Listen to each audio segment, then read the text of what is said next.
शुक्लांबरधरं विष्णुं शशिवर्णं चतुर्भुजं प्रसन्नवदनं ध्यायेत् सर्वविघ्नोपशान्तये शान्ताकारं भुजगशयनं पद्मनाभं सुरेशं विश्वाधारं गगनसदृशं मेघवर्णं शुभाङ्गं लक्ष्मीकान्तं कमलनयनं योगिहृद्ध्यानगम्यं वन्दे विष्णुं भवभयहरं सर्वलोकैकनाथं सशङ्खचक्रं सकिरीटकुण्डलं सभीतवस्त्रं सरसीरुवेक्षणं सहारवक्षस्थलशोभिकौस्तुभं नमामि विष्णुं शिरसा चतुर्भुजम् यस्य स्मरणमात्रेण जन्मसंसारबन्धनात् विमुच्यते नमस्तस्मै विष्णवे प्रभविष्णवे ओं नमो भगवते वासुदेवाय ഓം ശ്രീകൃഷ്ണായ നമ. ഹരേ കൃഷ്ണ. ഗുരുവായൂരപ്പ.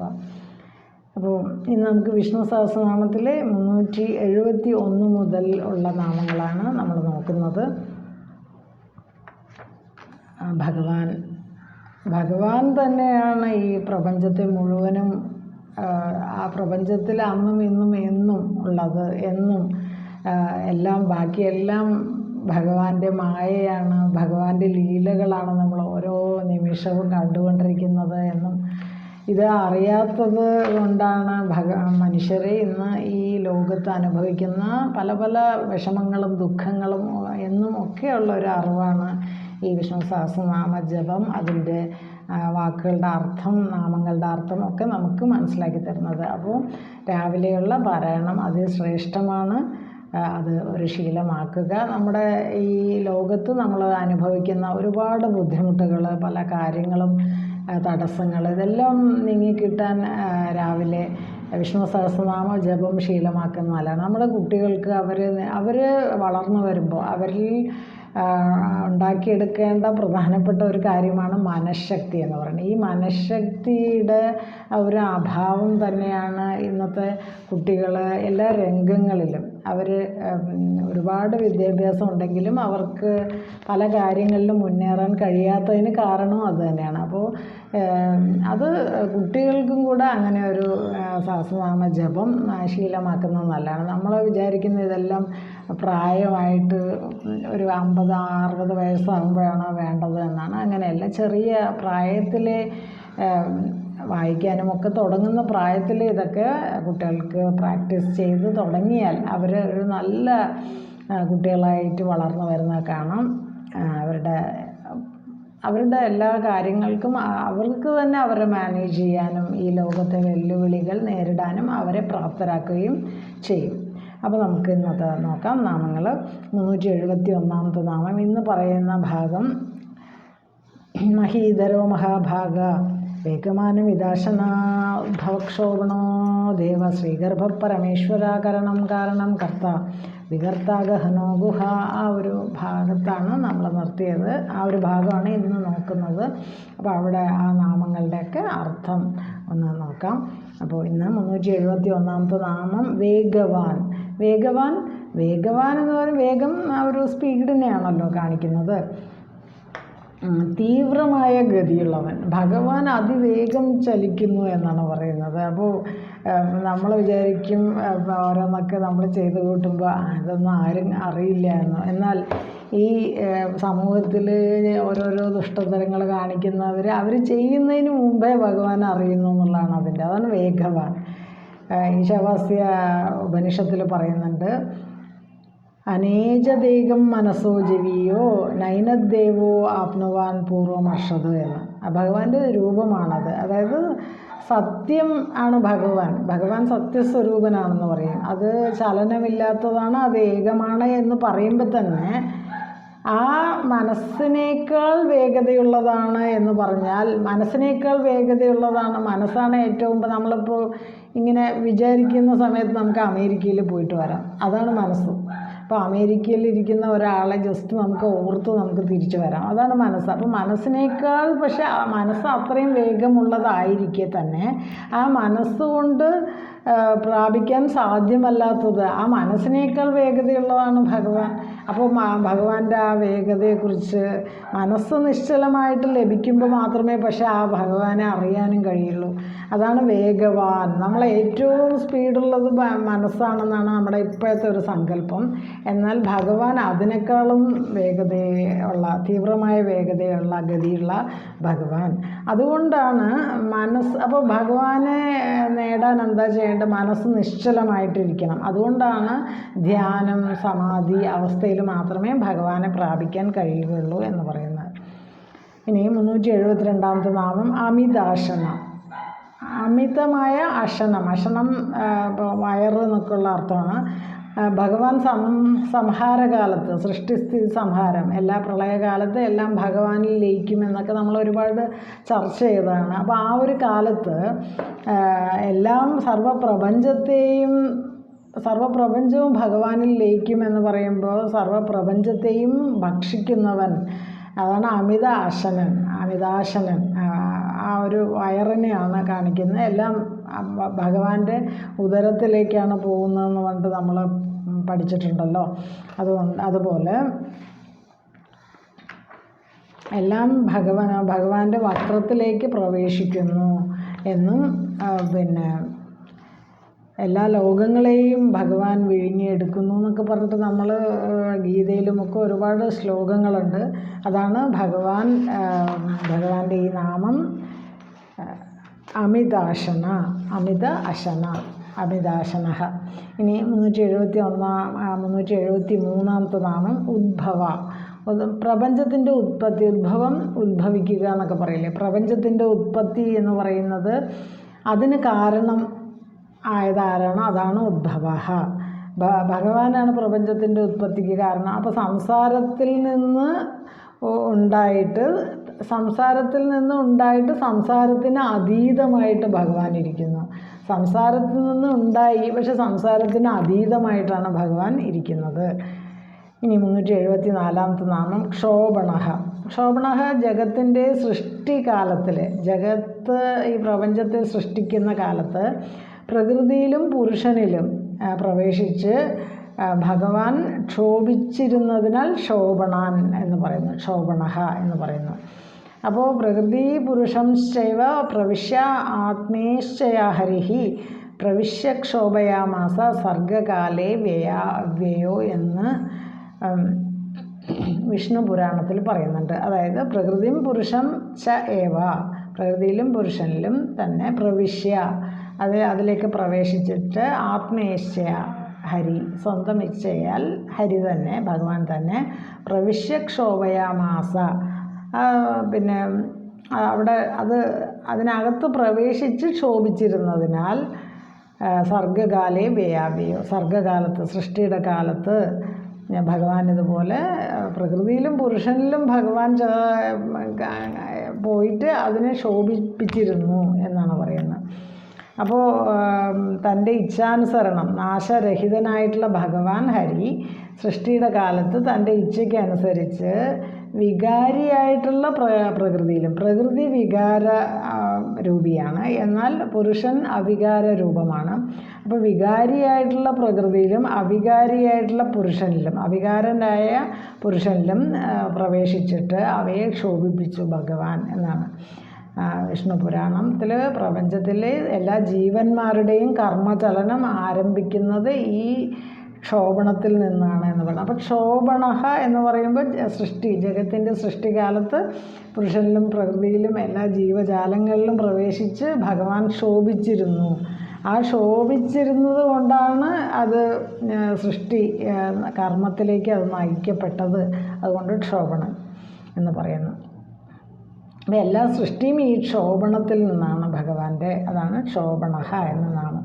375ാമത്തെ നാമം ദേവഹ. സൃഷ്ടി കൊണ്ട് ഭഗവാൻ ക്രീഡിക്കുന്നു എന്നും കളിക്കുന്നു എന്നും, അസുരന്മാരെ ജയിക്കാൻ, അതുപോലെ സകല ഭൂതങ്ങളിലും സ്ഥിതി ചെയ്യുകയും ചെയ്തിട്ട് എല്ലാത്തിലും അന്തരാത്മാവിൻ്റെ രൂപത്തിൽ ഭഗവാൻ പ്രകാശിക്കുന്നു. അതുപോലെ തന്നെ എല്ലാവരാലും സ്തുതിക്കപ്പെടുകയും സർവത്ര വ്യാപിച്ചിരിക്കുകയും ചെയ്യുന്നതിനാൽ ദേവൻ എന്ന് പറയുന്നു. അപ്പോൾ ദേവൻ, ദിവ് എന്ന ഒരു വാക്കിൽ നിന്നാണ് വന്നത് ദേവൻ എന്ന പദം. ദേവഹ എന്ന് പറയുമ്പോൾ ദേവന്മാരെന്നും നമുക്ക് പറയാം. അപ്പോൾ സൃഷ്ടി കൊണ്ട് ഭഗവാൻ ഇങ്ങനെ ഒരു ക്രീഡ അല്ലെങ്കിൽ ഭഗവാന്റെ ലീലകളാണ് എല്ലാ സൃഷ്ടിയും എന്ന് പറയുമ്പോൾ എല്ലാ അസുരന്മാരെ ജയിക്കാനും അതുപോലെ എല്ലാ ഭൂതങ്ങളുടെയും ഉള്ളിൽ ഭഗവാൻ ഒരു അന്തരാത്മാവിൻ്റെ രൂപത്തിൽ പ്രകാശിച്ച് എല്ലാവരാലും സ്തുതിക്കപ്പെടുകയും സർവത്തിലും വ്യാപിച്ചിരിക്കുകയും ചെയ്യുന്നതാണ് ദേവൻ. അപ്പോൾ എല്ലാത്തിലും വ്യാപിച്ചിരിക്കുന്നു, എല്ലാവരാലും സ്തുതിക്കപ്പെടുന്നതൊക്കെ ദേവനാണ്, അതാണ് ഭഗവാൻ. ഇപ്പോൾ ഏകോ ദേവഹ എന്ന് പറയും, ഒരേ ഒരു ദേവനേ ഉള്ളൂ. അപ്പോൾ നമ്മളിവിടെ പലതരം ദേവന്മാരെ ഉള്ളത് കൊണ്ടുള്ള പ്രയാസമാണോ നമുക്ക് എന്നറിയില്ല. അങ്ങനെയാണ് എല്ലാം ഒന്നാണ്. അതാണ് ശങ്കരാചാര്യരുടെ അദ്വൈത സിദ്ധാന്തം എന്ന് പറയുന്നത്. ഇവിടെ ഒരു ശക്തിയാണ് ഉള്ളത്, അല്ലെങ്കിൽ ഇവിടെ ഒരു ഭഗവാൻ ഒന്ന്, അല്ലെങ്കിൽ എല്ലാം ഒന്ന് എന്നുള്ള ഒരു ഭാവമാണ് എല്ലാ ബുദ്ധിമുട്ടുകളിൽ നിന്നും നമുക്ക് ഒരു രക്ഷ തരുന്നത്. അപ്പോൾ അദ്വൈത സിദ്ധാന്തം, ശങ്കരാചാര്യർ പറഞ്ഞ അദ്വൈത സിദ്ധാന്തം പലതായിട്ട് കാണുന്നത്, ഇപ്പോൾ അല്ലാഹു, ക്രിസ്തു, പിന്നെ ശിവൻ, വിഷ്ണു, പിന്നെ ദേവി എന്നൊക്കെ പറഞ്ഞ് പല പല, മുരുകൻ, ഗണപതി എന്നൊക്കെ പറഞ്ഞ് നമ്മൾ പല പല രൂപങ്ങളിൽ ഇങ്ങനെ കാണുന്നു. അതിലൂടെയാണ് പല പല ബുദ്ധിമുട്ടുകളിലേക്ക് നയിക്കപ്പെടുന്നത്. അതുകൊണ്ടാണ് അദ്വൈത സിദ്ധാന്തത്തിന് വലിയ പ്രാധാന്യമുള്ളത്. ഇനി 376-ാമത്തെ നാമം ശ്രീഗർഭ. സംസാരത്തിൻ്റെ രൂപമായിട്ട് ശ്രീ എന്ന് പറയുമ്പോൾ ശ്രീ വിഭൂതികൾ ആരുടെ ഗർഭത്തിൽ സ്ഥിതി ചെയ്യുന്നുവോ അതാണ് ശ്രീഗർഭൻ. അപ്പോൾ ശ്രീ എന്ന് പറയുമ്പോൾ മഹാലക്ഷ്മി എന്ന് പറയാം. മഹാലക്ഷ്മി അല്ലെങ്കിൽ ഐശ്വര്യം, സമൃദ്ധി, സിദ്ധി, ഗുണങ്ങൾ, സമ്പത്ത്, ഇതെല്ലാം ശ്രീയാണ്. ഇതെല്ലാം ഭഗവാന്റെ ഉള്ളിലാണ്. അതാണ് ഭഗവാൻ.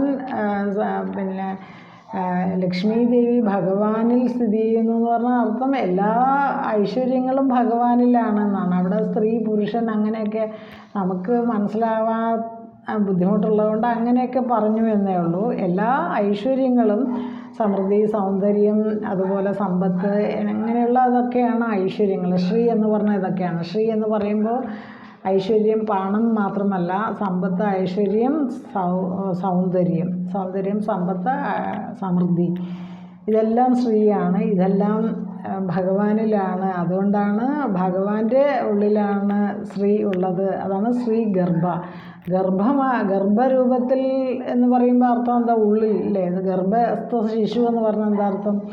ശിശു ആ അമ്മയുടെ ഉള്ളിലാണ്. അതുപോലെ ശ്രീഗർഭ എന്ന് പറയുമ്പോൾ ഇത്തരം ഐശ്വര്യങ്ങൾ, സമ്പത്ത്, സമൃദ്ധി, സൗന്ദര്യം എല്ലാം ഭഗവാനിലാണ്, ഭഗവാന്റെ ഉള്ളിലാണ്. അതാണ് ശ്രീയെ ഉള്ളിൽ ധരിച്ചവൻ, അതാണ് ഭഗവാൻ.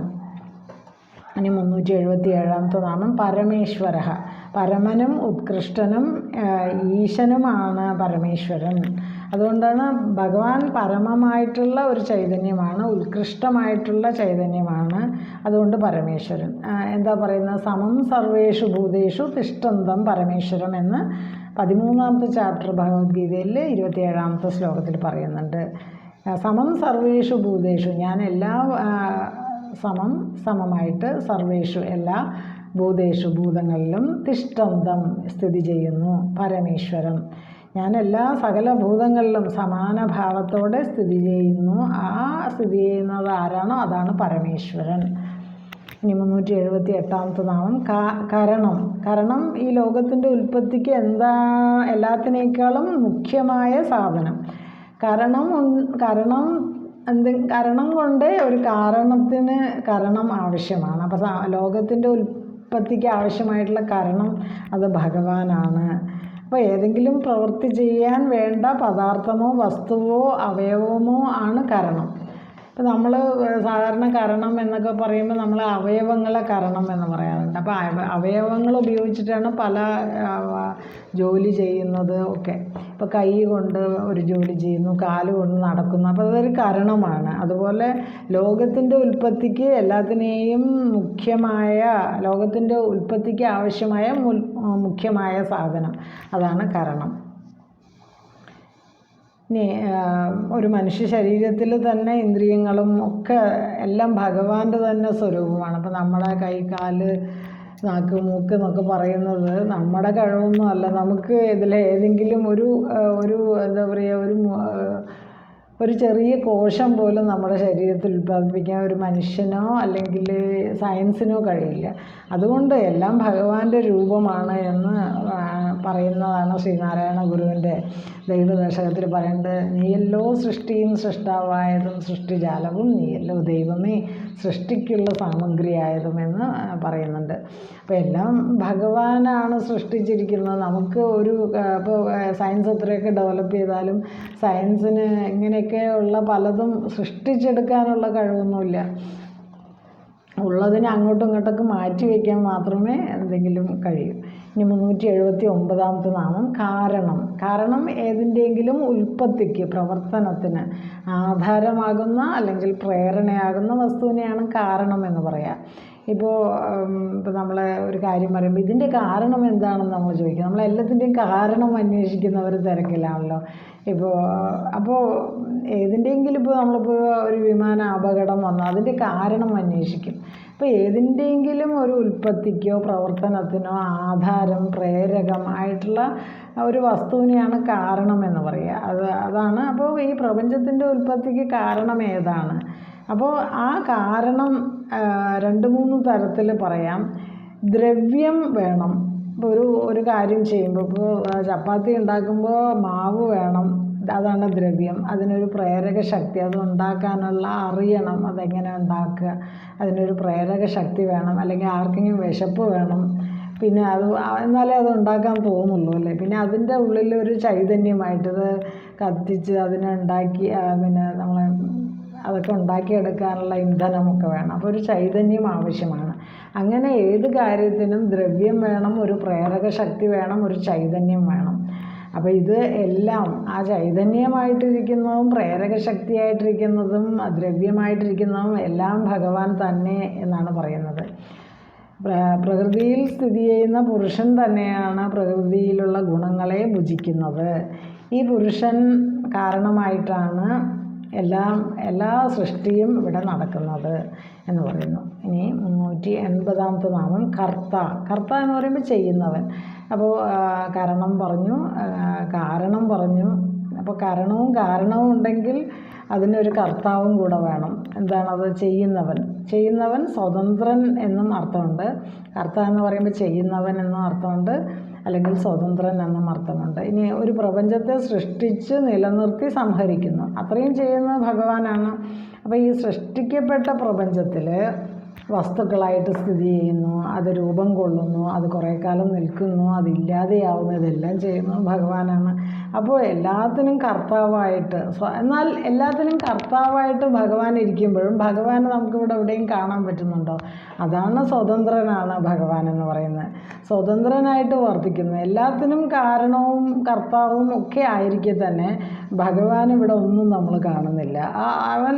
അല്ലെങ്കിൽ ഭഗവാൻ സ്വതന്ത്രനായിട്ട് വർത്തിക്കുന്നവനാണ് ഭഗവാൻ. എന്നാൽ ഭഗവാൻ 18ാമത്തെ ചാപ്റ്റർ ഭഗവത്ഗീതയിൽ 18ാമത്തെ ശ്ലോകത്തിൽ പറയുന്നുണ്ട്, മുക്തസംഗോ അനഹംവാദി ധൃതി ഉത്സാഹ സമന്വിതഃ സിദ്ധ്യോർ നിർവികാര കർത്ത സാത്വിക ഉച്യതേ എന്ന്. അതായത് കർമ്മഫലത്തിൽ ആസക്തി ഇല്ലാത്തവനാണ് ഭഗവാൻ, അത് ഭഗവാനാണ്. എന്നാൽ കർത്താവെന്ന് കരുതുന്നില്ല, എന്നാൽ ധൈര്യവും ഉത്സാഹവും ഒക്കെ ഉള്ളവനാണ്, ജയാപജയങ്ങളിൽ നിർവികാരനാണ്, അതാണ് ഭഗവാൻ. അതുകൊണ്ടാണ് ഭഗവാനെ കർത്താവ് എന്ന് പറയുന്നത്. അപ്പോൾ എല്ലാം ചെയ്യുമ്പോഴും ഇതിൽ നിന്നൊക്കെ മാറി നിൽക്കുന്നു. മാത്രമല്ല നിർവികാരനാണ്, ഒരു കർമ്മ ഫലത്തിൽ ആസക്തി ഇല്ലാത്തവനാണ്, താനാണ് ഇതെല്ലാം ചെയ്യുന്നതെന്നുള്ള ഭാവമില്ല. എന്നാൽ ധൈര്യമുണ്ട്, ഉത്സാഹമുണ്ട്, ജയാപജയങ്ങളിൽ നിർവികാരനായിട്ട് സ്ഥിതി ചെയ്യുന്ന കർത്താവും കൂടിയാണ് ഭഗവാൻ എന്നും കൂടെ നമുക്ക് ഇതിൽ നിന്ന് മനസ്സിലാക്കാം. അപ്പോൾ പിന്നെ ഇന്ന് പറഞ്ഞ നാമങ്ങൾ അതിഗംഭീരം തന്നെയാണ്. ഭഗവാൻ എങ്ങനെ ഈ പ്രപഞ്ചത്തെ കൊണ്ട് നടക്കുന്നു എന്നും എങ്ങനെയാണ് ഭഗവാൻ മാത്രമേ ഇവിടെ ഉള്ളൂ എന്നുള്ള ഒരു അറിവാണ് നമുക്ക് ലഭിക്കുന്നത്. അപ്പോൾ ഇത്രയും ഭാഗം ഗുരുവായൂരപ്പന് സമർപ്പിക്കുന്നു. ഹരേ കൃഷ്ണ. ഗുരുവായൂരപ്പ സർവം ശ്രീകൃഷ്ണാർപ്പണമസ്തു. കായേന വാചാ മനസേന്ദ്രിയർവാ ബുദ്ധ്യാത്മനാവാ പ്രകൃതിസ്വഭാവാത് കരോമി യദ്യത് സകലം പരസ്മൈ നാരായണായേതി സമർപ്പയാമി. സർവം നാരായണായേതി സമർപ്പയാമി. ഓം തത്സത്. ഹരേ കൃഷ്ണ. അപ്പോൾ എല്ലാവരും ഈ ഒരു ലിങ്ക് ഷെയർ ചെയ്യുക, സബ്സ്ക്രൈബ് ചെയ്യുക, ലൈക്ക് ചെയ്യുക, കമൻറ്റ് ചെയ്യുക. നന്ദി, നമസ്കാരം.